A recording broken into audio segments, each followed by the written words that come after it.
Yo, what is going on, my Lord of the Rings fans? We're back with another Rise to War video. We're getting prepped for season 2 here. It's coming up in a couple weeks probably.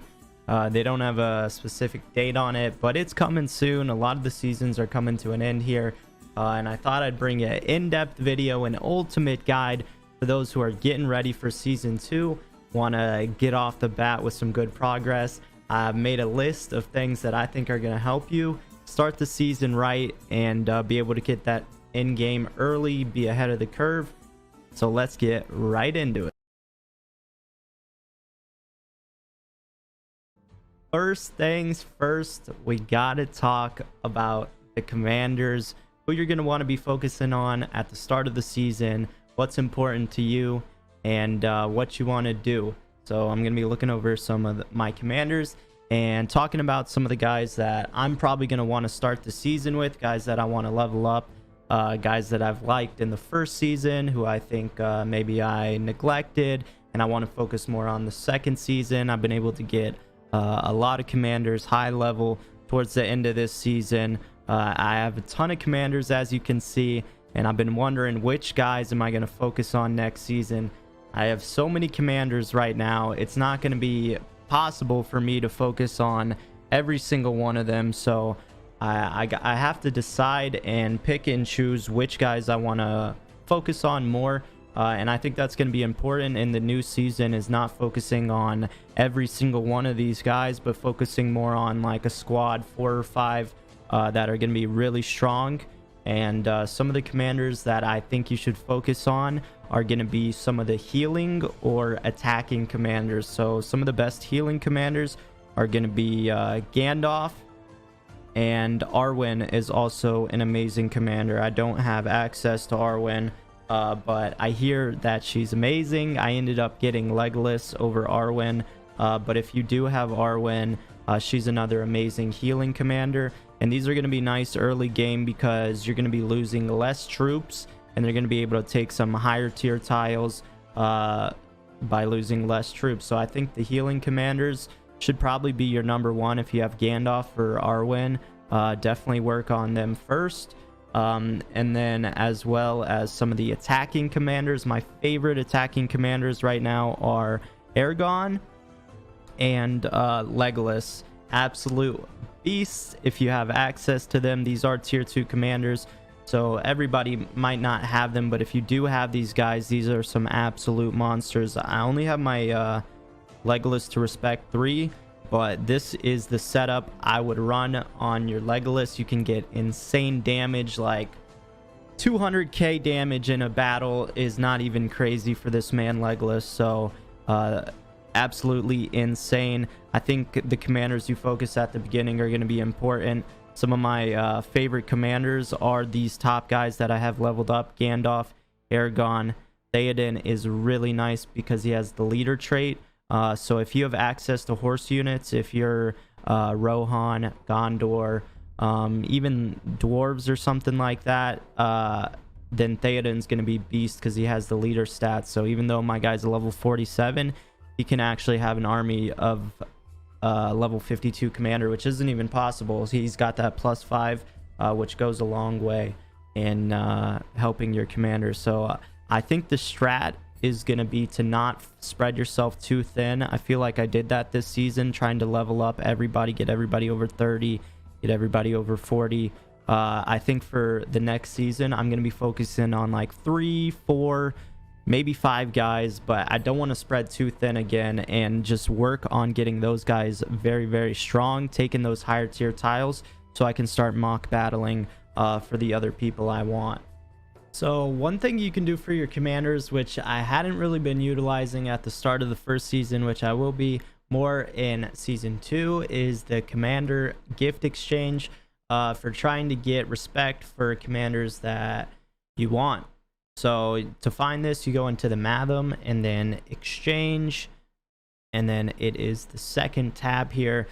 You have the purple command gifts and the gold command gifts. When I first started, I was like, oh boy, I'm gonna get some gold commander gifts, and then I saw it was 120 vouchers And the way you get these vouchers is by exchanging other things. If you click top right here, you can exchange in certain respect items, certain things, and it'll give you vouchers for different commanders. So as an example, I'll exchange some of my beer here, and this will get me 40 vouchers. So the thing here is you don't want to focus on the legendary commander respect. At least I wouldn't. I'm more focused on getting my tier 2 commanders up because that's a little bit more realistic. So what you can do is exchange respect for commanders that you don't want into these Matham or the vouchers, and then you can exchange it for things, maybe a commander you do want. So I'm actually trying to get my Gimli to respect 3. So that is great right there. This is a little thing that I really did not know about, and I thought it was just way too expensive, not worth it. But it turns out for the purple one, I believe it is worth it. So that's something to check out that you might be interested in if you have a lot of respect for a commander. You have a bunch of the items that you're not using.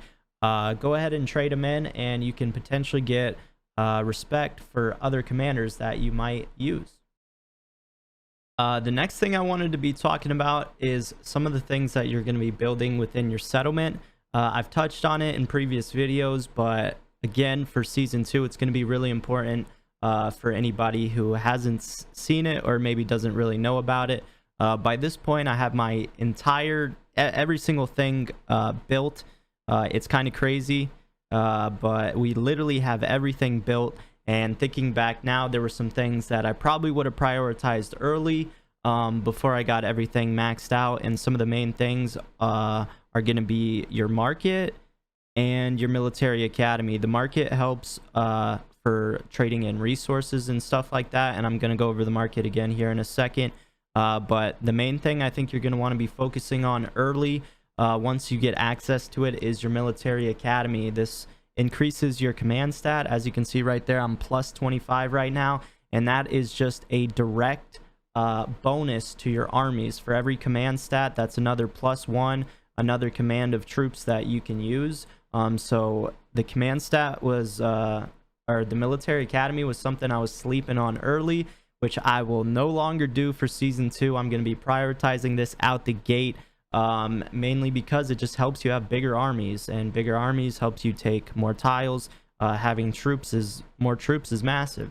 It goes without saying. So I'm going to be prioritizing my military academy and my market once I unlock those.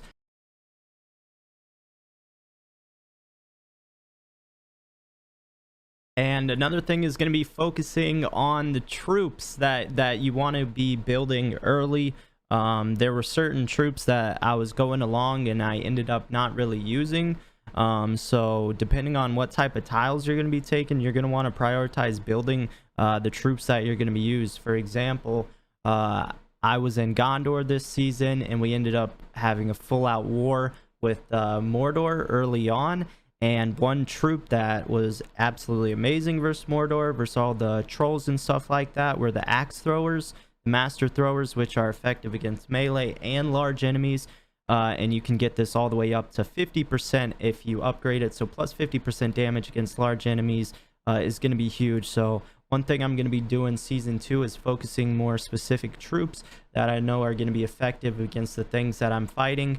It is important. You're going to want to be, obviously unlocking everything at the end of the day. A lot of these troops are usable, but, focus on the troops that you're going to be using, getting to those tier 3s instead of maybe getting multiple tier 2 troops. Like I said, it's going to depend on which faction you're in, what you're fighting against, but try to focus on the troops that are going to be the best for you and against what you're fighting.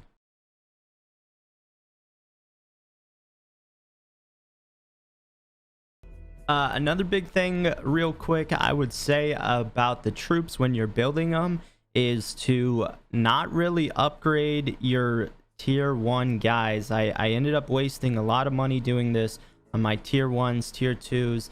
In the beginning of the game, I thought gold was just, it was nothing. Gold wasn't important. And so I ended up spending cash on a bunch of these guys and not really ever using them that much. So like thousands and thousands of gold just gone, because I thought, you know, maybe I would use some of these guys. Got these guys up to level 5. So a lot of gold has been wasted on some of these lower tier guys. Got these up to 6. And in the next season, I'm probably not going to upgrade my level 1 or maybe even my level 2 guys at all either. I have all these guys leveled up as well, and I literally don't use them at all now. Like so it's kind of sad. I have all them leveled up and I don't use them. So I didn't think gold was a big issue at the beginning of the game, but once you get late game, once you're building forts, special units and things like that, gold becomes very important. So you know, be conscious with your gold early game. You might be stacking up a lot, but I guarantee you're going to use it late game. Focus on leveling up your tier 3 troops once you get to them, maxing these guys out, because it's going to help in the long run. So don't waste your gold early game leveling up your tier 1 troops, because you're going to get to the tier 3 before you know it. So that's another little quick tip. Save some gold. You're going to need it later, I promise.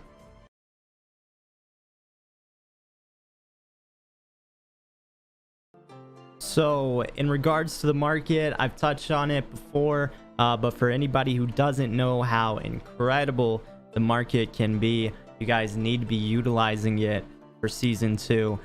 This is the way that, you know, I basically never had to worry too much about resources throughout the season unless I was grinding super hard. But there is amazing deals in the market every single day. It resets at zeros on the game clock. See, it's refreshing in an hour here, but the market is amazing. You need to be checking it every day once you've unlocked it. And I touched on leveling it up, which helps you trade in resources. I get a 10 to 8 right now, so it's really not that bad. Almost a 1-for-1. So, you know, if you're not using a lot of stone and you need more grain, you can easily do that here. You want to be utilizing the market so you can never stop your progress. Don't let resources be a problem. Keep moving forward. Use your market. It's going to help get you a lot of free resources, and you can reset the market 3 times a day here as well, and that just gets you more access to more materials and stuff like that. It does cost 50 gems, but I've said before, if you're going to spend gems on anything, this is probably the most beneficial, because you can get some insane resources out of here, and just keep moving forward. Another way to get resources, which I'm sure a lot of you know about, but is doing your daily red book. You can get insane resources out of this. There's one that opens every single day, I believe. They're pretty easy to complete, doesn't take any time at all, and you can end up getting a lot of resources out of it. So be doing your red book in your market, and that way you're not going to run out of resources. You're going to be able to keep building, keep making troops, and just keep progressing in the game. You definitely want to get your market up and be doing those red books. Those are going to be the main ways that you can get a lot of resources early in the game, and you're never going to be stuck waiting for resources and things like that. Sometimes you might, depending on how hard you're grinding, but those are going to help massively, and every day you can do that. Check your market, do your red book, and that'll just keep your progress going.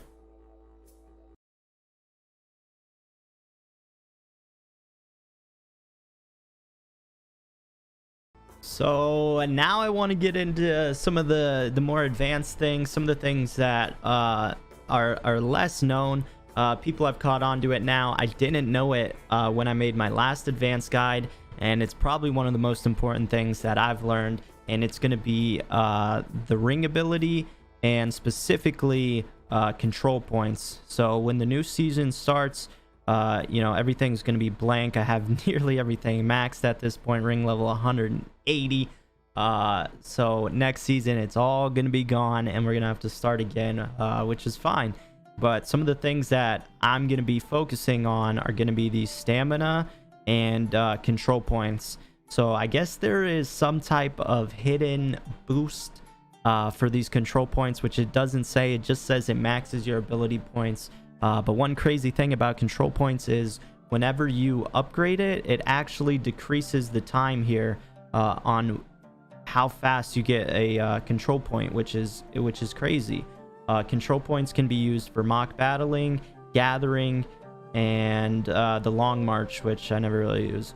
But gathering and mock battling are very important for getting more resources, or mock battling for your commanders, which I've found to be the most effective way to level up your commanders, especially if you're not playing a ton. You can just get on mock battle your guys, and when you get back on a couple hours later, they're going to be much stronger. So control points is crazy because of that hidden ability. So I think I get one control point every 40 or 45 minutes, which increases it by like 10-15 minutes. So over the course of the day, you're going to get like an extra like 10 control points or ability points. I'm not sure, but it helps a lot. And stamina is also big because you can get plus 30 stamina to your commander. One thing I would say not to worry about, which I don't even have now, is this left side.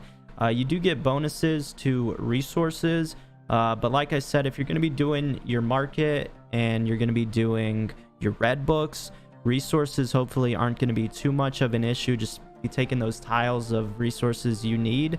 And I really wouldn't focus on this top left too much. Like, you can get it up to max 5%, I think, which in the long run is really not that much. You're going to want to be focusing on your control points, your stamina for more ability, more experience, and more mock battling. And you can couple the control points with some of these. Mock battle stamina cost -10. So this effectively doubles the amount of experience you can get from mock battling, which is amazing. Currently, I can show you, I moved by Mount Doom here. I think we're going to be taking this on Sunday. But I've been mock battling some of my other guys. I took a 260 tile here. The 300s obviously give more experience, but I'll just give you guys an example to how much experience you can be getting. I think my camera's in the way here. We'll get that out of the way. So take the boost off so we can just see the raw XP. And if I go ahead and max this out, oh, I only have 11 control points right now. Well, that right there is 500,000 experience. So for anybody who's below level like 40, I'd say that's going to be a level or maybe even 2. I have some lower commanders. So here's my Awen. She's level 36, and you can see her experience to the right, and it's 260k for a level for her. So I could get 2 levels just like that with one mock battle with her. And that's not even the max 15 control points, which you can do. So mock battling is actually insane. It's how I was able to get my Gandalf to 50 very quick. I took a 300 tile, which gives you on a max mock battle up to 850,000 experience. I want to say 850,000 experience for a full mock battle on a level 50 or level 50 tile, no, 300 power tile, sorry, which is insane. 850,000 experience. That would get Aowen like 3 or 4 levels just for like 2 hours of work on a mock battle. So those control points are going to be big, and then focusing on certain commanders to get them up. Like I said earlier, I'm going to try not to spread too thin. I'm just going to work on a few different guys. But I mean, you can see even on a 200, you get pretty decent experience here. I'll turn that off, and the max I could get right now is close to 400,000. 330 plus 50k, that's 380,000 experience. And this again is not even the max control points. You could do up to 15. So you're gonna want to max the control points. You're gonna want to max your mock battling stuff whenever you can. Here's the increased XP, and then you can also decrease the grain cost.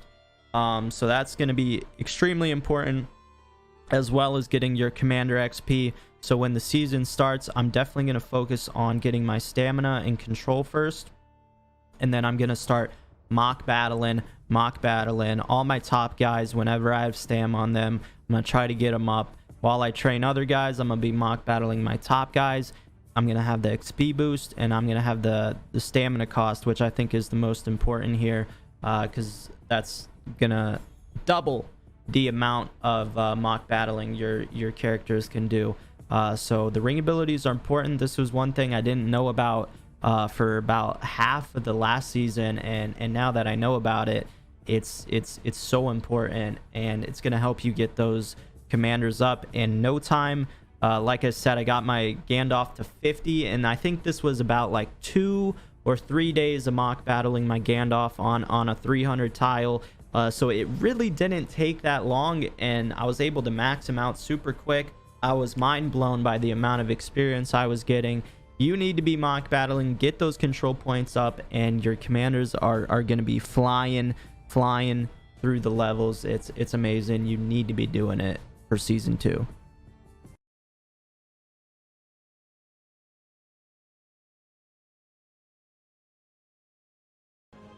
So the next thing I wanted to talk about is going to be how you're going to be getting your cash flow. And that is going to be by killing balrogs and dragons. Balrogs are a little bit easier. You'll lose less troops. And there's ways to take balrogs without really losing anybody. And this is one of the ways you can do it right here, is by using Dwalin or a Theoden, who reduces burn damage, as well as they have healing abilities that can remove debuffs. I'm going to be showing you guys a clip on me killing a balrog and dragon, and you're going to see how many troops I lose. So here's a quick clip on my Dwalin attacking a dragon. As you can see, I have the master throwers, the swan knights, and the goat riders to bring down the defense a little bit. I like this setup on my Dwalin for killing dragons or balrogs. This is a level 40 Dwalin here, gonna attack the dragon, and you're gonna see how much damage they can do. Here's the stats that I am rocking on my Dwalin. This will give you, this is an important one here, removes a random debuff, recover 120% HP. This helps for the burn damage from the dragons and balrogs, and is very, very useful. Another healing ability from Dwalin. He's a monster. This Lonely Mountain one is probably the most important for Dwalin if you have him respect 5, because he gets the minus 50% burn damage, and then he also can do damage against large enemies. So that's what I'm rocking on my Dwalin. We'll do a quick sweep here, and I'll show you guys how much damage he can do just by himself. So dragons and balrogs are insane money, and you'll see right here, I don't really lose too many troops. We lost about 50 swan knights, 200 goat riders, and about 500 throwers, and we did 200,000 health to the boss. So it's not going to take much. I might need to reinforce him or send in another healing character, but Dwalin's a monster, and you can take down these dragons pretty easily, and it's the same recipe for the balrogs. And you'll lose even less troops against the balrogs. So definitely want to be killing them dragons. So another important thing for killing balrogs and dragons is going to be another ring ability, which I forgot to touch on when I was going over that. But it is this powerful sweeping, which gives you plus 10 damage dealt against stationary armies. I'm not 100% sure. I think it might work against any stationary armies too. So this might be another thing that you want to focus on early game, because I think it might work against any armies on tiles as well. I don't think it works for players, but if you're taking like a 200 or a high tile, I think this might give you that plus 10 damage dealt. I know it definitely works against dragons and balrogs, so you're going to want to have that on. And whenever I'm killing dragons, it's boss weekend, I throw this on, and I also will probably throw on the sweep stamina cost, because technically those bosses count as a sweep. So this reduces the amount of stamina it costs by half. to attack a dragon or a balrog, and you're just going to be able to hit them more and maybe go for multiple ones. You'll be able to attack more than one. There were weekends where I killed like 6 or 7 or up to 10 dragons and balrogs, and I was raking in millions of coins by using my Dwalin, Theoden, and Gandalf. This is the point setup that you're going to want on your Theoden if you're going to be using him as well. He is very strong against dragons and balrogs. He has the chance of recovering HP, and then the most important thing is the chance of removing one random debuff. So that's going to be the burn damage that the bosses are going to be doing. So Theoden and Dwalin are going to be your best against dragons and balrogs, as well as Gandalf or any other healing commanders, and you're going to want to have those ring abilities set. You can reset these every day, so before boss weekend I'll usually reset and throw those on so I'm ready for those bosses, and that's going to help give you a little bit more of a damage boost, and you know, just everything helps. So I threw up a couple screenshots on the screen here just so you guys can see some of the battles I had been doing to show you the effectiveness. Here's a battle with my Theoden. As you can see, I lost about 2,000 army troops. I lost 10 Swan Knights, 10 Cataphract, and like 10 Bow Knights, and I did over 100,000 damage to the boss by losing less than 2,000. So like I said, the balrogs are going to be a lot easier to take, but here is the proof. If you go by those stats and abilities I showed you, you'd be taking these down no problem at all. Here's another screenshot. This was done in one night, killing balrogs and dragons. Over one night I made over 1 million gold. So it really is insane. If you have the right troops, the right commanders, you're not gonna lose a lot of people. And look at all these speed ups, building speed ups, apothecary speed ups, recall speed ups. You not only get gold from these balrogs, but items that can be used within the season. And this is hours and hours and hours of build ups. This is like 10 hours of speed ups right here. So the balrog and the dragon are amazing for some of those rewards. This was done in one night. Again, I think I killed about 6 or 7. I had one person helping me, and that's another thing about the balrogs and dragons. The top 5 get rewards. So get your friends out there. You don't have to take them by yourself, even though you can. Up to 5 people can get rewards. And so help your friends out, help your fellowship out, and you know, share the love, because more people can get in on the rewards. And here's one last picture. I soloed a dragon. You can see right here, so it is doable. Almost 2 million damage done. There's less than 100,000 damage. My Dwalin's a little bit hurt here, but he finished that off in his last hit. So it is possible to solo the dragons and balrogs. But like I said, top 5 get rewards. So, you know, I really didn't need to do this. I just think I didn't have anybody by me. So, you know, get on with your friends, kill some dragons and balrogs, and reap the rewards. It's crazy.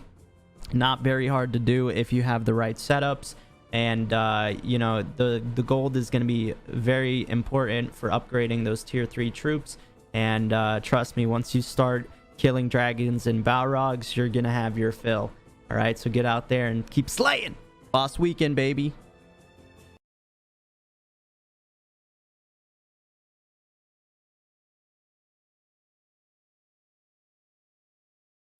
All right, so probably our last topic of the day. We're gonna be going into some of the microtransactions, things that you can spend some money on if you're enjoying the game. If you made it this far in the video, you're probably a sweat just like me, and you're willing to put a little money towards the game. A beautiful thing about this game, though, is that, you know, it's free to play. You don't have to put any money in. I have friends that have put $0 into the game, and they've been able to make it very far. But you know, I'm the type of guy, I like to support games I play. It was a free game. Games nowadays cost like $60-$70, so I don't mind throwing some cash into a game that I'm enjoying a lot. And I would say, if you're willing to put some money in for season 2, the number one thing you should buy is going to be the battle pass. The battle pass helped me out a lot this season. I have it fully completed by now. I've went over it in another video before, but I believe there's over $100 of rewards in here. Look at all the gems, all the mathams, the respect for commanders you can get. This is a very good bang for buck that's going to help you out throughout the course of the season. You're not going to get it all at once. You're not going to be able to just blow it all. It's going to be something that you might get daily. You know, you get a matham here and there, you get gems here and there, but just look at all the gems and mathams you can get on here. And I do believe the battle pass costs $15.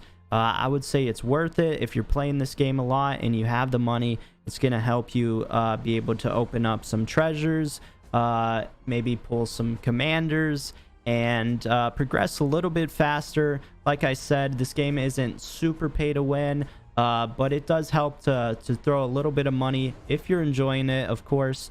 The number one thing I would say is the battle pass, as well as maybe some of the other, the construction queue was big.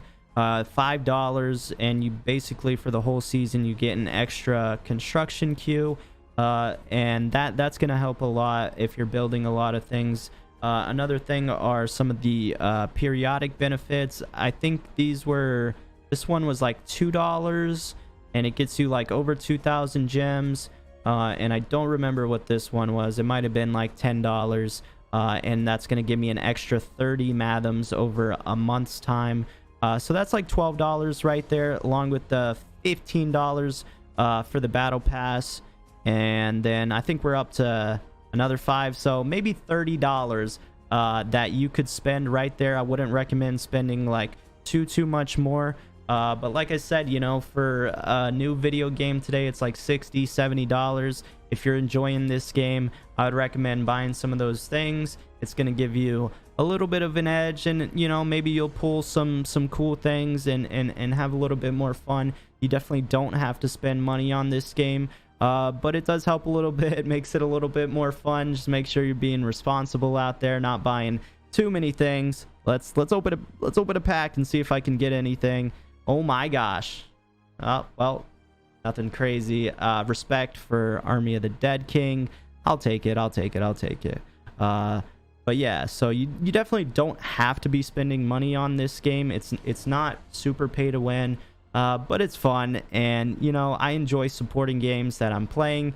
And I think that for the next season, I'll definitely be buying the Battle Pass again, and some of those other periodic things I talked about. It just helps streamline some things and keep you going. So if you are enjoying the game, think about supporting it, getting the battle pass, getting some other things like that, and you know, it's gonna help over the course of the season. Well, if you watched this far, thank you so much for tuning in. I hope you guys enjoyed my ultimate guide to season 2. I might be missing out on some things, but I tried to touch on some of the things that I think are most important. You know, focusing on those specific commanders, getting those control points up, and mock battling your little heart out, because that's going to be so important. Kill those balrogs for gold, and yeah, just try to have fun out there, man. Join a cool fellowship, and I'm very excited for season 2, using my knowledge from the first season into the second season. It's going to be a totally different experience. I hope you guys enjoyed the video. If you have any comments, regards, or questions, let me know down in the comment section. Make sure to leave a like on the video, subscribe if you haven't already, and we'll definitely be doing more videos before the new season comes out, and definitely once the new season drops. We're gonna see how some of these tactics end up playing out. Maybe I'm missing some things. If I am, please let me know. But yeah, hope you guys enjoyed. I'll see you guys on the next one. Deuces.